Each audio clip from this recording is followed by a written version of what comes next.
मुझे तुम्हारी सहायता चाहिए। आप निवेदन कर रहे हैं इसीलिए रुक रहा हूँ मैं, अन्यथा मेरे पास समय ही कहाँ है। शीघ्र सूर्यास्त होने जा रहा है और मुझे अपना संध्या वंदन भी पूर्ण करना है।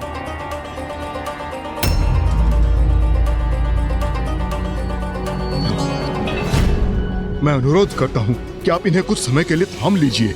आपको पूर्ण विश्वास है ना कि इनमें अधिक भार नहीं, मैं संभाल सकूंगा ना? नहीं नहीं, अधिक भार नहीं है इनमें, तुम बिल्कुल निश्चिंत रहो।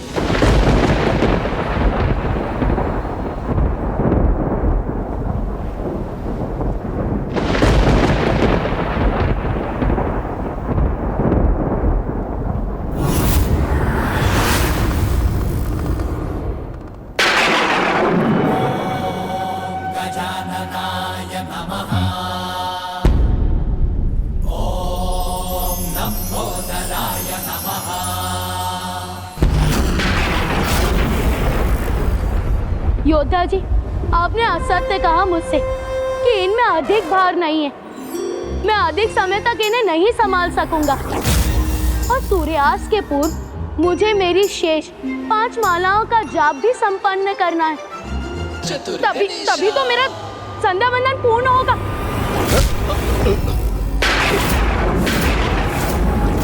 बस कुछ समय के लिए संभाल लो, मैं अभी लौट कर आता हूँ। अच्छा इतना तो करो, जब तक तुम्हारे 5 माला का जाप संपन्न होता है तब तक ही संभाल लो। मुझे तो मेरी 1 माला पूर्ण करने में 1 ही घड़ी का समय लगता है। किंतु 5 घड़ी के लिए संभाल लो, मैं तत्काल लौट आऊंगा। सत्य कह रहे ना आप? 5 घड़ी में मेरी 5 मालाओं का जाप संपन्न होने तक आप लौट आएंगे ना? हाँ। यदि आप नहीं आए तो फिर मैं इसे भूमि पर ही स्थित कर दूंगा। उचित है, यदि मैं तब तक नहीं आया तो यहीं कहीं स्थित कर देना। उचित है, तो आप 5 घड़ियों में लौट आइए। हाँ। अन्यथा मैं इन्हें यहीं कहीं स्थित करने पर विवश हो जाऊंगा। ये स्वीकार है ना आपको? हाँ हाँ स्वीकार है, किंतु ऐसा कदापि नहीं होगा, उससे पूर्व ही मैं लौट आऊंगा।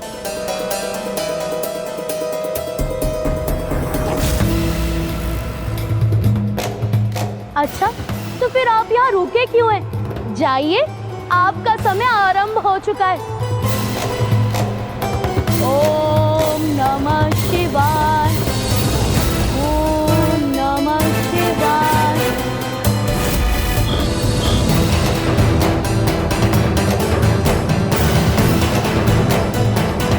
ओम नमः शिवाय, ओम नमः शिवाय, ओम नमः शिवाय। 1 माला पूर्ण हुई, अर्थात प्रथम घड़ी समाप्त हुई। हाँ?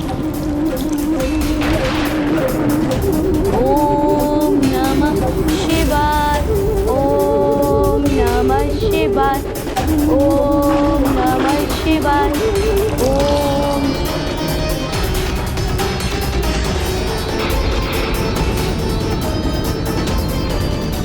दूसरी माला के जाप के साथ दूसरी घड़ी भी समाप्त हुई। मुझे शीघ्रता करनी होगी। लघु शंका के पश्चात मुझे स्नान कर संध्या वंदन भी तो करना है।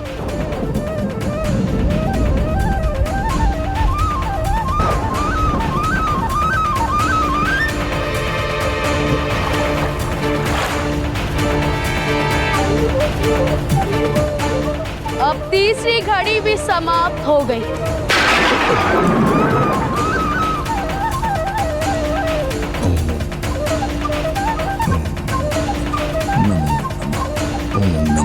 चौथी माला के जाप के साथ चौथी घड़ी भी समाप्त हो गई।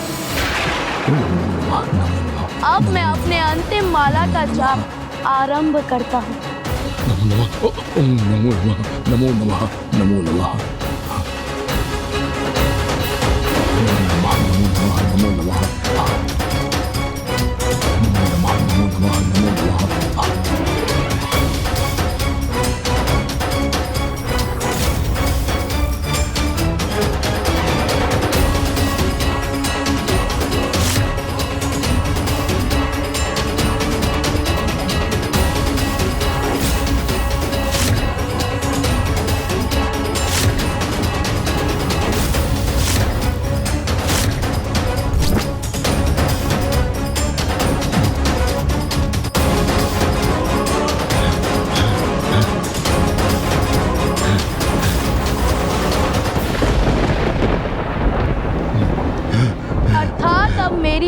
पांचवी माला भी पूर्ण हुई। अब 5 घड़ियों का समय समाप्त हुआ। नहीं, हाँ नहीं बालक, मैं आ रहा हूँ। आत्मलिंग को भूमि पर स्थित मत करना।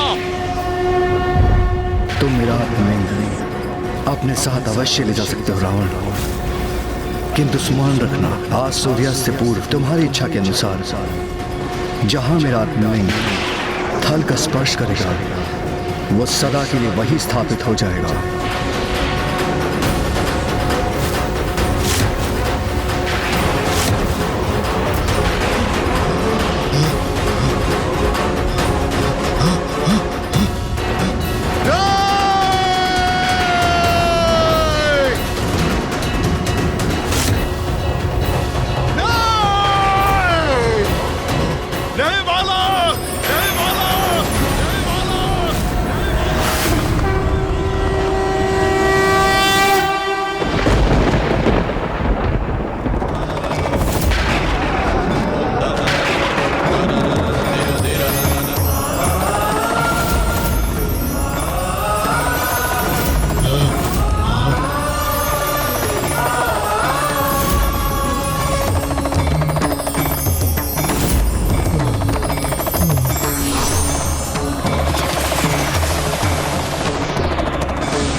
प्रभु का आत्मलिंग यहाँ स्थापित नहीं हो सकता, नहीं हो सकता।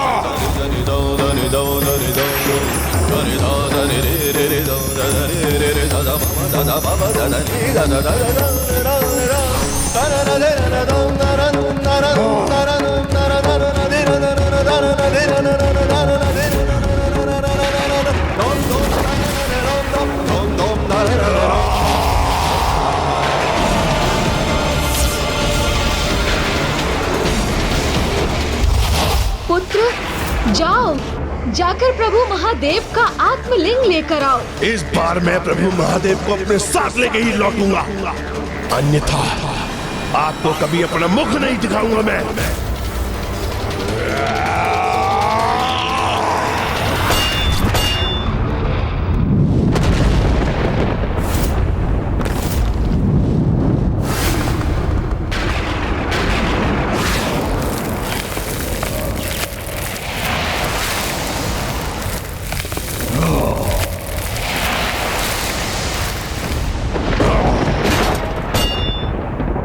मैं प्रभु के आत्मलिंग को यहाँ कदापि स्थित नहीं होने दूंगा।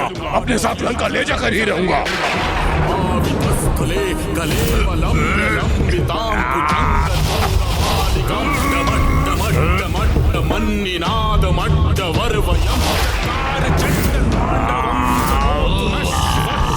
आप प्रभु की आत्मलिंग को अपने स्थान से कदापि नहीं हिला सकते हैं लंकेश।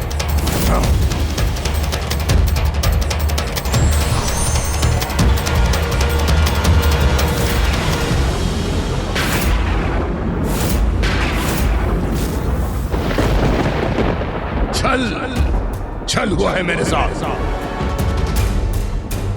दशानन, जल ग्रहण कीजिए, जल ग्रहण कीजिए, जल ग्रहण कीजिए, आप जल ग्रहण कीजिए, आप जल ग्रहण कीजिए। जितना जल ग्रहण कर सकते हैं कर लीजिए। गौरी पुत्र, आप मुझे छलने के लिए मेरे साथ बने रहे। नहीं लंकेश, मैं इस संपूर्ण समय आपके साथ इसलिए था जिससे आप आत्मलिंग को लंका ले जाने की भूल ना करें। अन्यथा आपको दिए वचन के अनुसार प्रभु महादेव अपना निवास परिवर्तित करने पर विवश हो जाते, जिसका एकमात्र परिणाम होता प्रलय। नहीं गौरी पुत्र, भूल तो आपसे हो रही है, क्योंकि प्रलय तो अब आएगा जब कोई भी मुझे इन प्रभु के आत्मलिंग को लंका ले जाने से रोकेगा।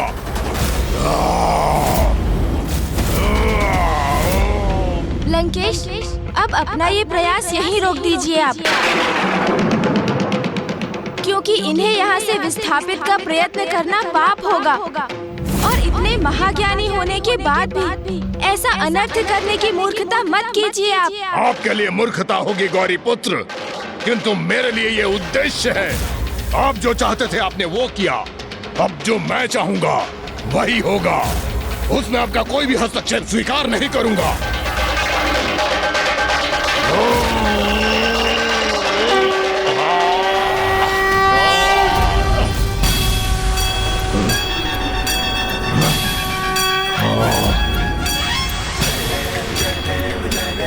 मैंने तो आपको पूर्व में ही कहा था कि आप पिताश्री के आत्मलिंग को इस स्थान से कदापि नहीं हिला सकेंगे। अपने इन्हीं हाथों से मैंने कैलाश को उसके स्थान से उठा लिया था और इन प्रभु के आत्मलिंग को मैं लंका अवश्य लेके जाऊंगा।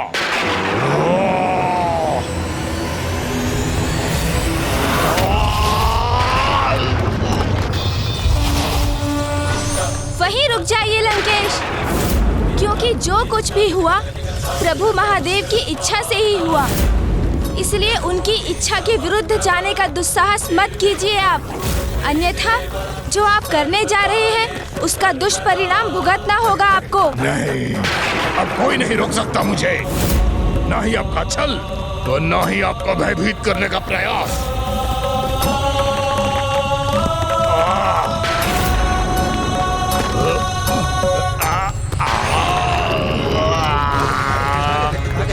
जय शिव शंकर शंभू। लंकेश, आप जो कर रहे हैं सर्वथा अनुचित है। वो उन सभी सीखों के विपरीत जा रहे हैं आप, जिनका उल्लेख आपने प्रभु शिव के अवतारों की कथाओं में स्वयं किया था लंकेश।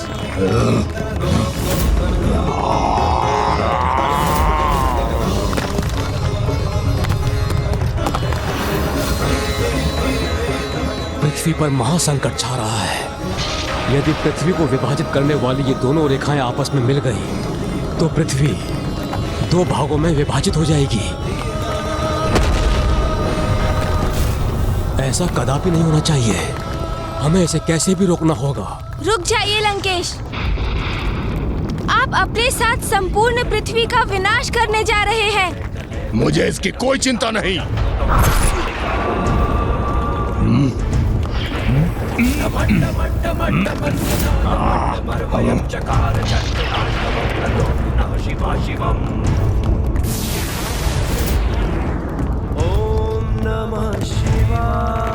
लंकेश ने तो जैसे निश्चय ही कर लिया है कि वो अपनी हट में पृथ्वी का विनाश ही कर देगा। ओम नमः शिवाय, ओम नमः शिवाय। आज तो मैं सफल होकर ही रहूंगा।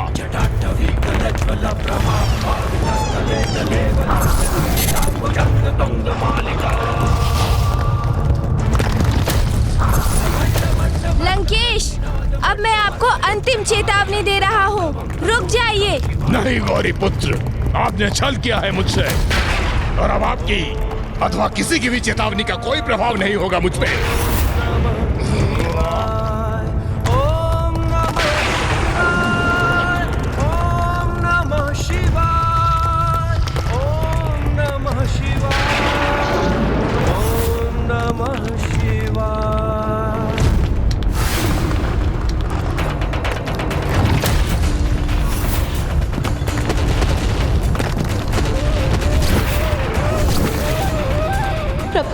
प्रभु, भूदेवी संकट में है। सृष्टि विनाश के निकट है प्रभु। आपका अहंकारी और हड्डी भक्त धरती को ही संकट में डाल रहा है प्रभु।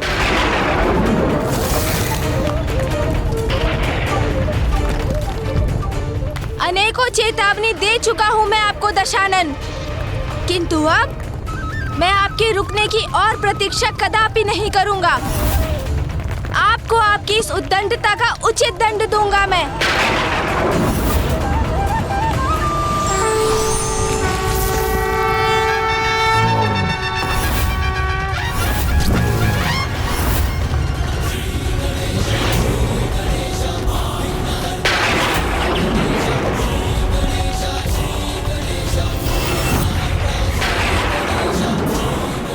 प्रथम पूज्य गणेश जी ने विराट रूप धारण कर लिया है।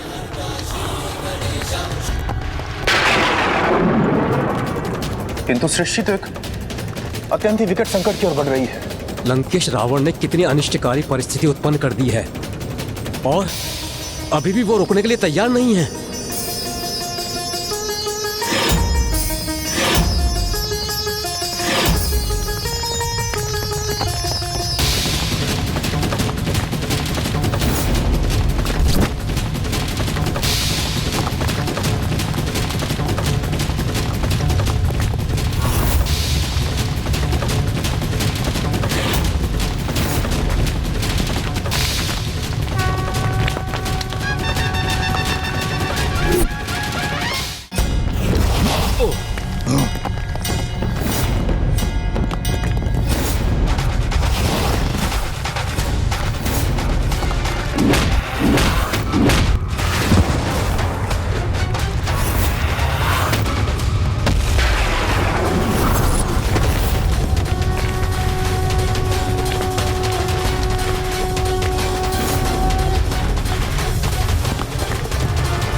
आज मुझे कोई नहीं रोक सकता, आप भी नहीं गौरी पुत्र।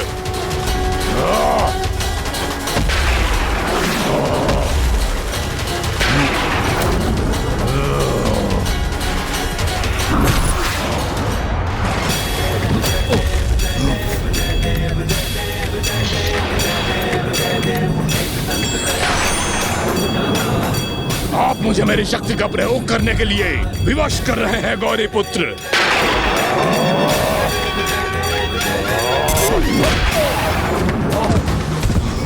लंकेश, आपने मुझे प्रभु महादेव के 16 अवतारों की कथा सुनाकर उनके द्वारा नियत उत्तम जीवन के 16 सूत्रों को उजागर किया, किंतु स्वयं उनका पालन नहीं किया, अन्यथा आपकी ऐसी दुर्दशा नहीं होती। प्रथम कथा प्रभु पिपलाद की थी, जिन्होंने जगत को सीख दी। अपनी शक्ति के सदुपयोग के प्रति सभी को सदैव सजग रहना चाहिए, कभी उस शक्ति पर अहंकार नहीं करना चाहिए। किंतु प्रभु पिपलाद की सीख के विपरीत आपने अपनी शक्ति का अनियंत्रित प्रयोग कर महादेव के आत्मलिंग को यहाँ से विस्थापित करने की चेष्टा की, जबकि वो स्वयं प्रभु की इच्छा से ही यहाँ स्थापित हुए हैं। फिर प्रभु नंदेश्वर की कथा से ये सीख प्राप्त हुई, प्रभु की भक्ति को हृदय में धारण कर बढ़ने से किसी भी कार्य में सफलता प्राप्त हो सकती है।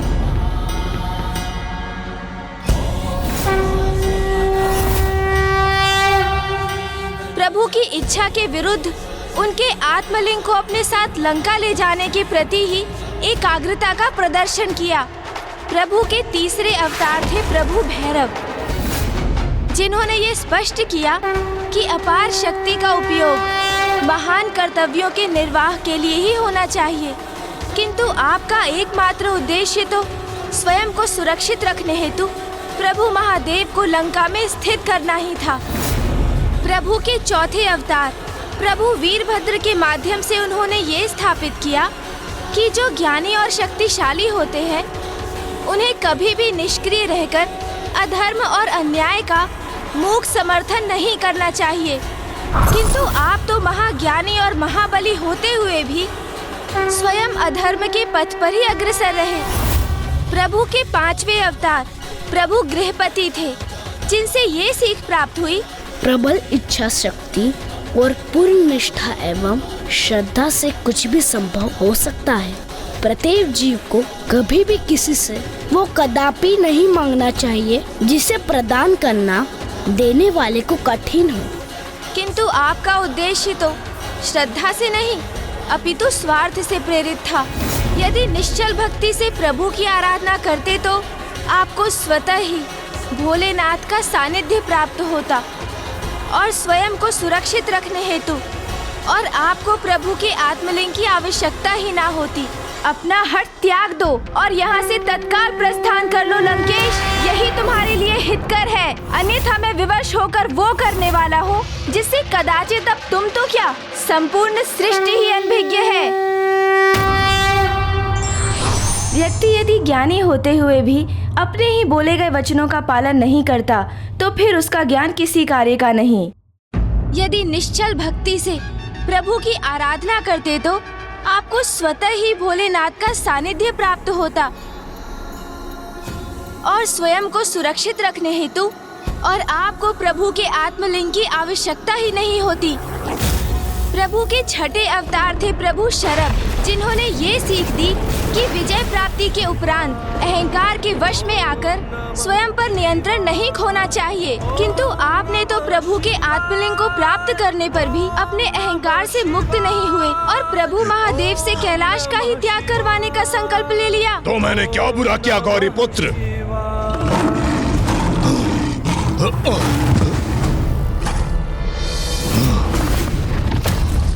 प्रभु के 7वें अवतार प्रभु ब्रह्मचारी थे, जिन्होंने ये स्थापित किया प्रेम और भक्ति दोनों एक ही समान है, क्योंकि दोनों में ही अपने लक्ष्य को प्राप्त करने हेतु अपार निष्ठा और समर्पण की आवश्यकता होती है। किंतु आपने भक्त के कर्तव्य से भटककर स्वार्थवश उनके आत्मलिंग को लंका ले जाने का प्रयास किया। मैं प्रभु के आत्मलिंग का क्यों त्याग करता? मेरा अधिकार था उन पर।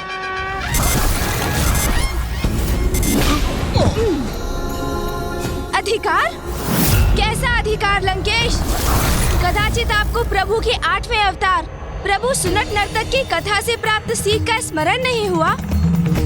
भले ही मैं तुम्हें याद नहीं लौटा रहा हूँ, तो अधिक समय तक इसे अपने पास नहीं रख सकोगे।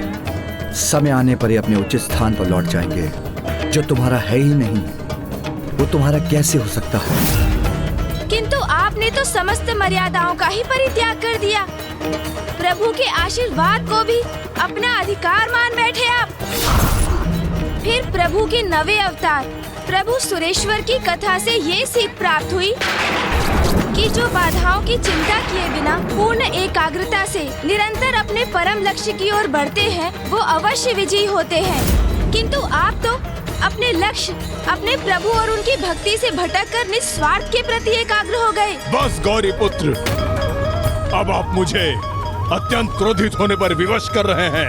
आपका क्रोध जागृत हो रहा है लंकेश। तो तनिक प्रभु के क्रोधांश से उत्पन्न हुए उनके 10वें अवतार प्रभु ऋषि दुर्वासा की सीख का भी स्मरण कर लीजिए, जिन्होंने सदा अनुशासन का पालन करने की सीख दी। किंतु आप ही भक्ति का अनुशासन भूल गए। निश्चल भक्ति से छल का समावेश होने दिया आपने। छल नहीं, मेरी भक्ति थी गौरी पुत्र, प्रभु की सर्वोच्च भक्ति, महान भक्ति।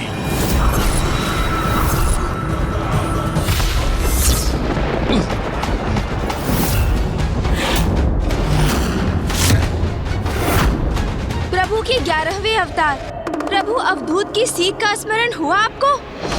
अहंकारी को उसका अहंकार उसकी वास्तविकता से परिचित कराता है, जिसके परिणाम स्वरूप कुछ ऐसे अहंकारी होते हैं जो उचित सीख प्राप्त कर स्वयं में परिवर्तन ले आते हैं, किंतु कुछ किसी भी सीख को प्राप्त करने में अक्षम रहते हैं और पूर्ण रूप से स्वयं पर अहंकार का प्रभाव होने देते हैं।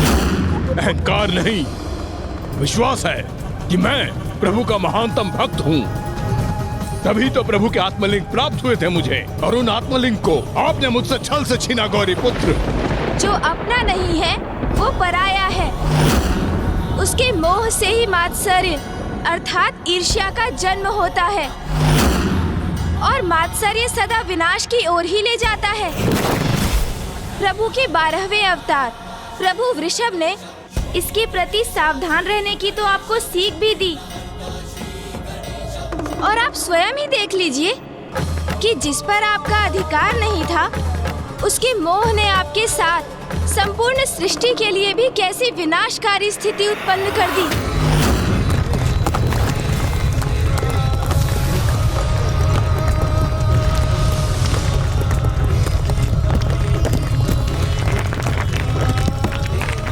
प्रभु के आत्मलिंग पर आए नहीं, मेरे हैं वो।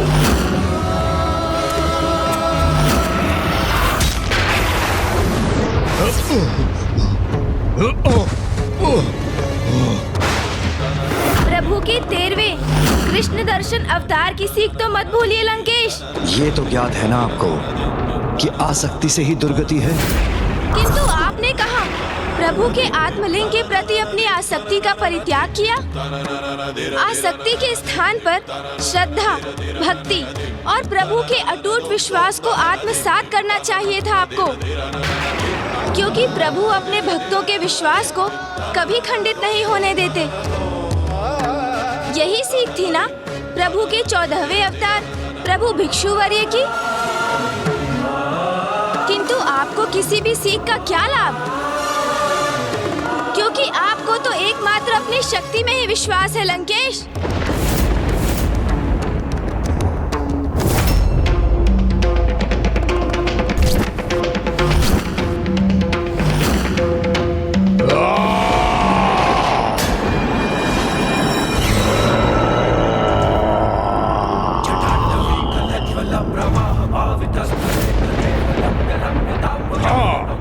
अवश्य है, क्योंकि शक्ति संपन्न हूँ मैं, अपार शक्ति है मुझ में, और उसका प्रयोग कब और कैसे करना है ये भी ज्ञात है मुझे। ये आपकी शक्ति नहीं, आपका अभिमान है लंकेश।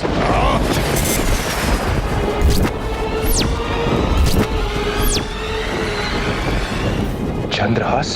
ये क्या? दशानन ने तो महादेव द्वारा दिए गए चंद्रहास को ही उनके पुत्र के समक्ष प्रकट कर लिया। नहीं लंकेश, अब और भूल मत कीजिए।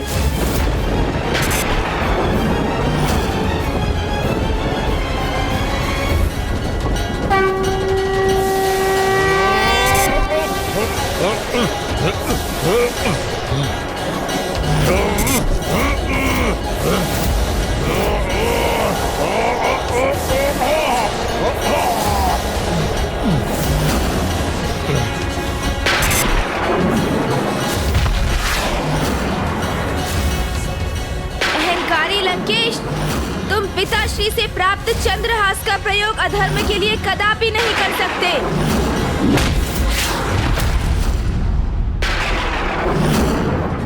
प्रभु के 15वें अवतार प्रभु यक्ष की सीख का स्मरण कीजिए।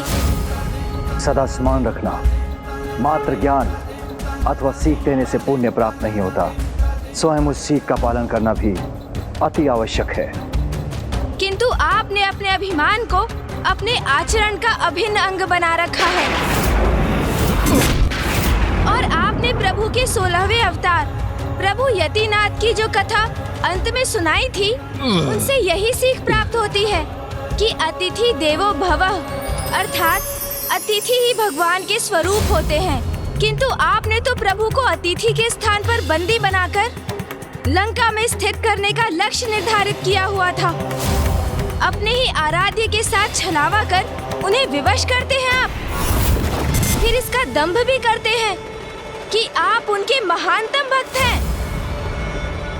आप जैसे मिथ्या भक्ति करने वालों को ही भक्ति का वास्तविक मर्म सिखाने हेतु प्रभु महादेव अपना अगला अवतार लेने वाले हैं। नहीं। आप क्या समझ रहे थे? मुझे प्रभु के अवतारों का ज्ञान नहीं? नहीं। मैं तो आपको मात्र लंका जाने से रोकने के लिए ही आपसे उनके अवतारों की कथाओं का श्रवण कर रहा था, क्योंकि मुझे तो प्रभु के वो अवतार भी ज्ञात हैं जो भविष्य में प्रकट होंगे, और प्रभु के अगले अवतार हैं प्रभु श्री राम के अनन्य भक्त महाबली हनुमान। महाबली हनुमान, महाबली हनुमान।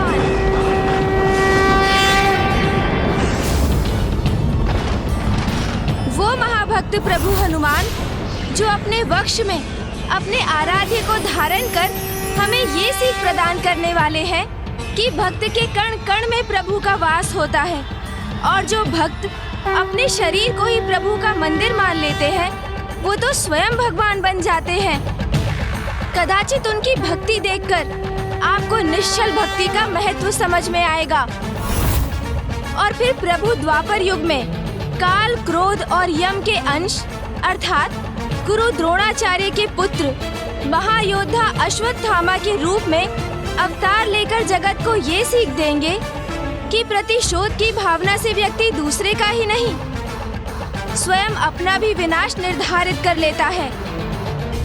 और प्रभु के 19वें अवतार होंगे प्रभु किरात, जो एक वनवासी के रूप में धर्मपरायण योद्धा पांडु पुत्र अर्जुन की परीक्षा लेने के उपरांत उन्हें पशुपति अस्त्र प्रदान करेंगे और संसार को ये सीख देंगे कि वास्तविक योद्धा वो होता है जो अपने पराक्रम से युद्ध भूमि में विजय तो प्राप्त करता ही है, प्रभु के हृदय में भी अपना स्थान बनाने में सफल होता है। और एक परम भक्त योद्धा का आचरण आपके सर्वथा विपरीत होता है, क्योंकि आपने तो तपस्या के माध्यम से भी अपनी स्वार्थ की पूर्ति हेतु अपने भगवान से भी छल किया।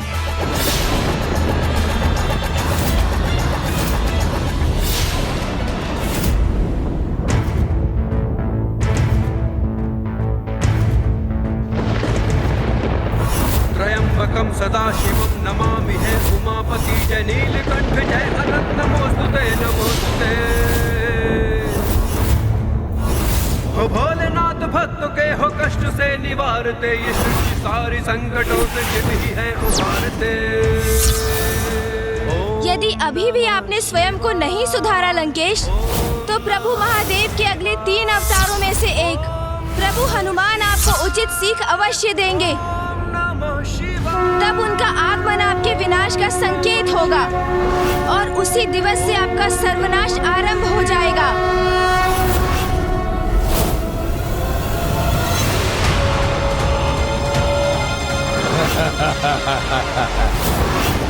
ये सब कहकर आप मुझे भयभीत कर रहे हैं गौरी पुत्र, किंतु ऐसा कुछ भी नहीं होगा, क्योंकि कोई भी शक्ति, कोई भी अवतार मुझे लंकेश रावण को कोई क्षति नहीं पहुंचा सकता। ये दशानन तो अपनी हट पर अड़ा है। अब प्रथम पूज्य गणेश जी दशानन के साथ कैसा व्यवहार करेंगे?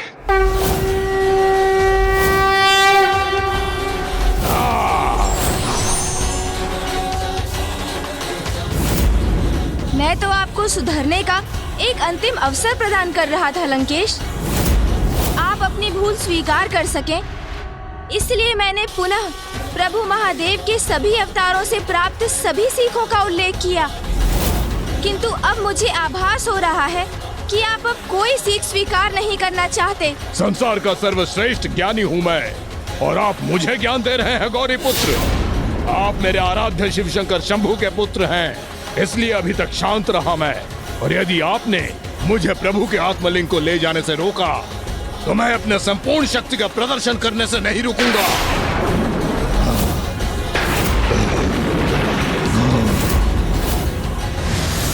ये लंकेश तो सुधरने के स्थान पर पुनः अपने विनाश को आमंत्रित कर रहा है। सर्वश्रेष्ठ ज्ञानी के लिए भी ये कथन सर्वथा उपयुक्त है। विनाश काले विपरीत बुद्धि।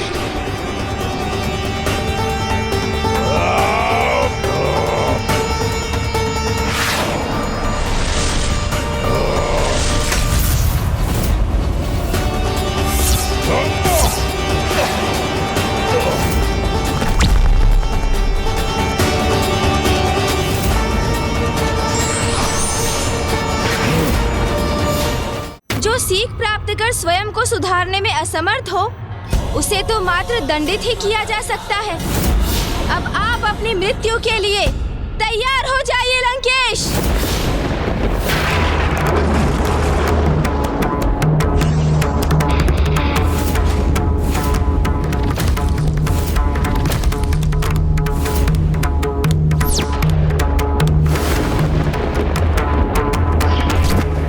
गौरी पुत्र प्रथम पूज्य गणेश जी ने दशानन का संहार कर दिया, तो प्रभु श्री हरि नारायण के श्री राम अवतार लेने का कोई कारण ही शेष नहीं रहेगा।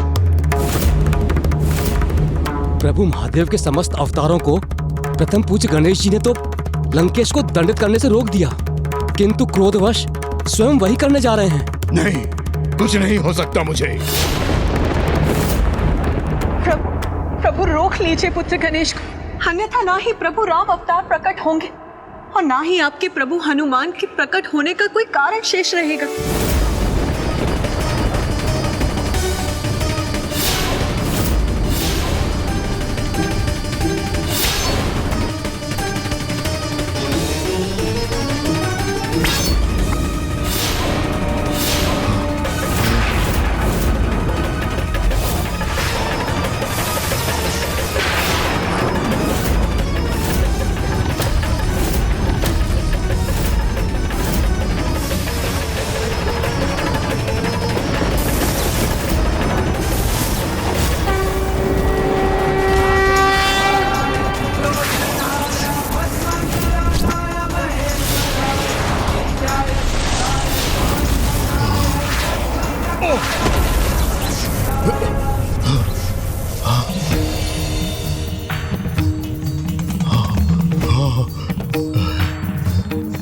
मुझे ज्ञात था मेरे प्रभु शिव शंकर शंभू अवश्य मेरी रक्षा करेंगे। पिताश्री ने अपने त्रिशूल से मेरे वार को क्यों निरस्त कर दिया?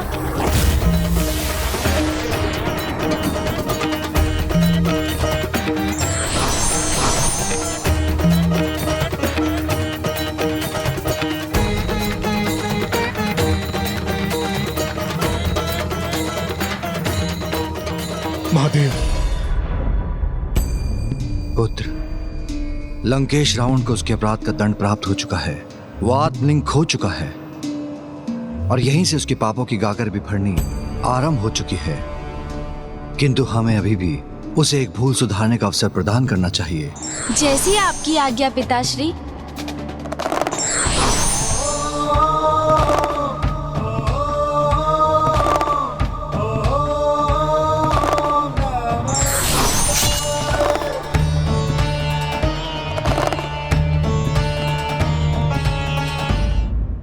मेरे प्रभु, मेरे शिव शंकर शंभू, मुझे ज्ञात था कि आप मेरी रक्षा अवश्य करेंगे। मैं तुम्हारी रक्षा करने नहीं, तुम्हें सचेत करने आया हूं लंकेश। अनेक कल्पों और युगों से तुम मेरे समक्ष आते रहे हो। प्रत्येक बार जब भी तुमने जन्म लिया, मेरा भक्त होते हुए भी अंततः तुम पाप ही करते आए हो। और फिर विवश होकर प्रत्येक युग में नारायण तुम्हारा वध करते रहे।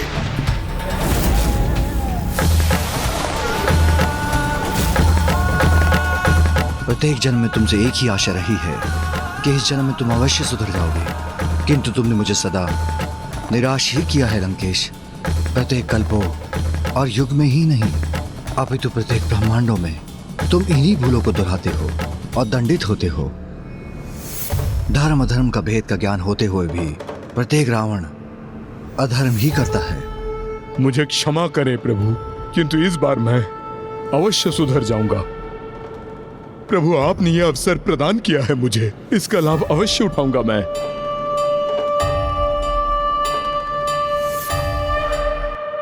हे गौरी पुत्र, मुझे प्रत्येक भूल की क्षमा दीजिए। लंकेश, आप इसे अपना अंतिम अवसर ही समझिए और प्रभु महादेव के 19 अवतारों से प्राप्त प्रत्येक सीख का पालन भी कीजिए। अन्यथा आप स्वयं अपने विनाश को आमंत्रित करेंगे।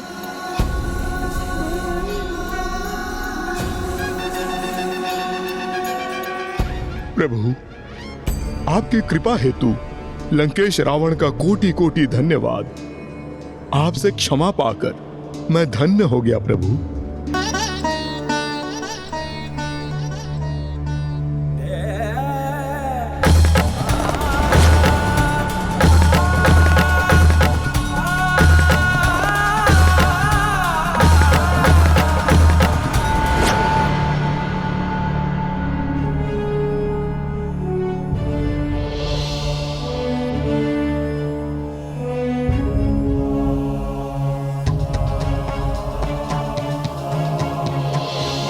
सिन्दूरवर्णं द्विभुजं गणेशं लम्बोदरं पद्मदले निविष्टं ब्रह्मादिदेवः परिसेव्यमानं सिद्धैर्युतं तं प्रणमामि देवं। सिन्दूरवर्णं द्विभुजं गणेशं लम्बोदरं पद्मदले निविष्टं ब्रह्मादिदेवः परिसेव्यमानं सिद्धैर्युतं तं प्रणमामि देवं। सिन्दूरवर्णं द्विभुजं गणेशं लम्बोदरं पद्मदले निविष्टं ब्रह्मादिदेवः परिसेव्यमानं सिद्धैर्युतं तं प्रणमामि देवम्। गौरी पुत्र प्रथम पूज्य गणेश जी की जय। गौरी पुत्र प्रथम पूज्य गणेश जी की जय। गौरी पुत्र प्रथम पूज्य गणेश जी की जय। विघ्नहर्ता प्रथम पूज्य गणेश जी की जय। अज्ञानी और अहंकारी प्रवृत्ति वाले व्यक्ति का चरित्र भी उस मेघ के समान होता है जो सूर्य को मात्र क्षण भर के लिए ढक कर ही स्वयं को सर्वश्रेष्ठ मान लेता है।